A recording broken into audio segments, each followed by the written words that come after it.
आदिदेव भगवान शिवजी स्वयं में पूर्ण थे, इसलिए उन्हें अर्धनारीश्वर भी कहा गया है। सृष्टि के विस्तार के लिए विवाह का होना आवश्यक है, इसलिए भगवान शिव जी ने विवाह किया। बसंत पंचमी के दिन भगवान शिव जी का बरक्षा हुआ था और शिवरात्रि के दिन मां पार्वती, जो हिमालय की पुत्री थी, उनके साथ विवाह हुआ था। और रंग भरी एकादशी, जिसे हम फाल्गुनी एकादशी कहते हैं, उस दिन भोलेनाथ भगवान शिवजी महाराज मां पार्वती जी का गौना करवाकर उन्हें अपने साथ ले आए थे और शुभ वैवाहिक जीवन को आरंभ किया था। बाबा जब मां के साथ सज धज कर अपना गौना कराकर लौट रहे तो देव और भगवान शिव के गणों ने खूब खुशियां मनाई थी और रंग अबीर एक दूसरे के ऊपर चढ़ाकर उस पल का आनंद लिया।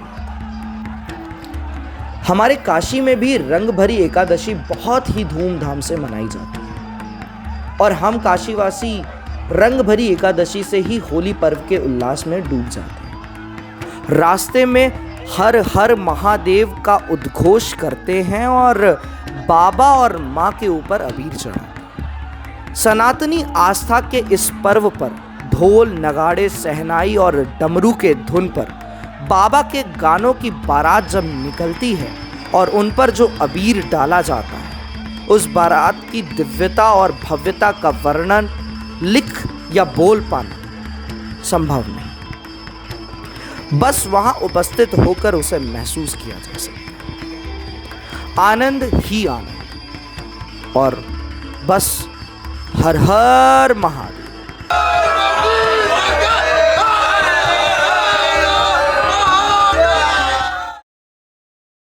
सात वार में 9 त्योहार की मान्यता रखती है काशी। काशी जो मधुरता, मनोहरता, सुंदरता, रमणीयता, विलक्षणता, अलौकिकता, आनंद, माधुर्य, सौंदर्य, लालित्य की सर्वोत्कृष्ट उदाहरण है।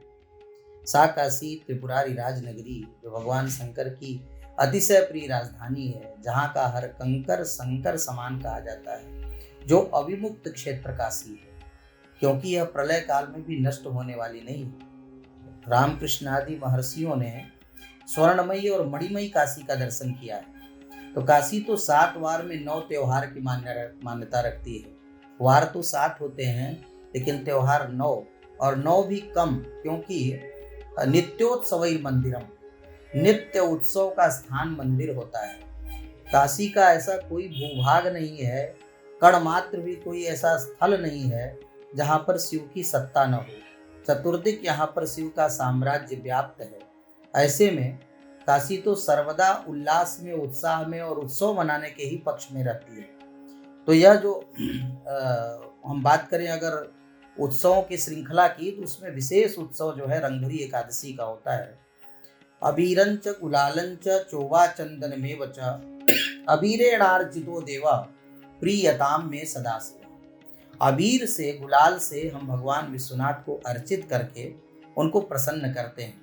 वस्तुतः होली का पर्व जब आने वाला होता है तो एक प्रकार से ऐसी मान्यता है कि हम होली खेलने के लिए भी अपने आराध्य, क्योंकि भगवान विश्वनाथ यहाँ पर एक कण कण माने हर व्यक्ति मात्र के हृदय में बसते हैं। कोई स्वामी कहता है, कोई राजा कहता है, कोई गुरु कहता है, कोई महादेव कहता है, कोई बाबा कहता है, लेकिन वस्तुतः बाबा बाबा सब कहे, माई कहे न कोय, बाबा के दरबार में माई कहे सो होए। यह भी मान्यता है, क्योंकि यहाँ पर जो माई कहती है वो होता है, बाबा तो समाधि भाव में विराजते हैं यहाँ पर। तो उन उत्सवों की श्रृंखला में एक रंगभरी एकादशी का जो उत्सव है, वस्तुतः महाशिवरात्रि के बीतने के बाद ये पर्व आता है रंगभरी एकादशी का। तो ऐसी लोक मान्यता है, लोक परंपरा है कि महाशिवरात्रि को भगवान शंकर का विवाह हुआ और रंगभरी एकादशी को गौना होता है।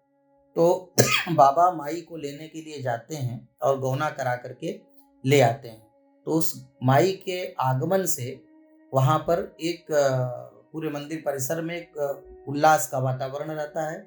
न केवल काशीवासी, न केवल भारतवासी, अपितु विश्व के कोने कोने से लोग इस महापर्व को मनाने के लिए, अपने जीवन को धन्य धन्य करने के लिए आते हैं। बड़े बड़े सिद्ध साधक, बड़े बड़े संत यहाँ पर आते हैं इस पर्व को मनाने के लिए। और बाबा जो है माई के साथ पालकी में बैठ करके और जाते हैं और मंदिर परिसर में गर्भगृह के अंदर जहाँ शिवलिंग है भगवान का, उसके ऊपर उनकी पालकी लगती है। और उस पालकी लगने के बाद फिर अबीर गुलाल की होली होती है और वह अबीर गुलाल मानो आकाश तक वो व्याप्त हो जाता है। इतना उमंग होता है सबका, सभी भक्तों का, कि सब उस पर्व को मना करके निहाल होते हैं, अपने जीवन को कृतकृत्य होने का अनुभव प्राप्त करते हैं।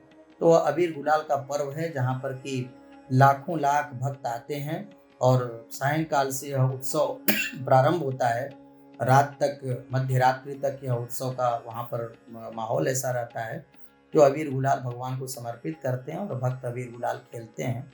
और संगीत से भी भगवान को रिझाया जाता है, क्योंकि संगीत प्रियो शिवः कहा गया है।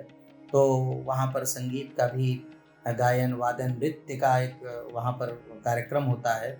और भगवान तो नटराजाओं के राजा कहे गए, नृत्यावसाने नटराज राजो ननाद ढक्काम नवपंचवारम उद्धर तुकामान सनकादि सिद्धे एतद विमर्शे शिवसूत्र जालम। तो एक ऐसा यह उत्सव है। हालांकि वर्ष पर्यंत चलने वाले अनेक उत्सव हैं, लेकिन रंग भरी एकादशी का जो उत्सव है वास्तव में हमारे जीवन को रंग से, उमंग से भर देने का है। बाबा माई के साथ जो है रजत पालकी में आते हैं और बड़े सुंदर उनके पोशाक होते हैं और वस्त्र आभूषण इत्यादि से सुसज्जित होकर के, और पूरे मार्ग में जहाँ से ये पालकी चलती है वो पूरा मार्ग, पूरी गली अबीर गुलाल से पट जाती है। हर व्यक्ति जो है अबीर गुलाल में सराबोर हो जाता है और वो जो एक अलग प्रकार का उल्लास होता है, उमंग होता है, उसके बारे में एक वाक्य कहा जा सकता है कि शोभा बरनी न जाए, जिसकी शोभा का वर्णन ही न किया जा सके। और फिर जब अंदर गर्भगृह के अंदर भगवान विराजते हैं और वहाँ पर आरती करके, सप्तऋषि आरती के दौरान उनको अबीर गुलाल की होली का प्रारंभ होता है, श्री गणेश होता है, तो मानो जमीन से लेकर के और आकाश तक, भूमि से लेकर के आकाश तक अबीर गुलाल चारों तरफ व्याप्त हो जाता है और मानो कण कण में वह रंग और उमंग जो है व्याप्त हो जाता है। मानो हर व्यक्ति के जीवन में एक रंग भर जाता है। तो एक उसकी आभा, एक वहाँ का एक वातावरण, एक हर्षोल्लास का जो वहाँ पर उत्सव का जो परिदृश्य है वो अनुपम होता है और उसकी क्या शोभा का वर्णन किया जाए। इसलिए यह विशेष पर्व है वर्ष का, जो बाबा के आंगन में हम सभी भक्त बड़े प्रेम से मनाते हैं। लोका समस्ता सुखिनो भवन्तु, यही भावना हमारे अंदर होनी चाहिए। श्रीमद् भागवत में एक श्लोक आता है, नकामये हम गतिमीश्वरात् पराम अष्टर्धयुक्ताम अपुनर्भवं वा आरतिम प्रपद्ये खिल दुख भाजाम अंतस्थितो येन भवन्ते दुःखा। अर्थात अहम परमेश्वरात् पराम गतिम न वाञ्छामि अणिमा महिमाद्यष्ट सिद्धिं वा नाभिलषामि तर्हि किं वाञ्छामि सर्वेषां प्राणिनाम् अंतस्थिता सन् दुःखमो वाञ्छामि येन मामेव दुःखं प्राप्तं भवेत् ते सर्वे संसारिणो जना सुखिनः सन्तु। माने हम ईश्वर की गति को, ईश्वर के सानिध्य को, ईश्वर के सन्निधान को नहीं प्राप्त करना चाहते हैं। हम अणिमा महिमा इत्यादि अष्ट सिद्धियां भी नहीं चाहते हैं।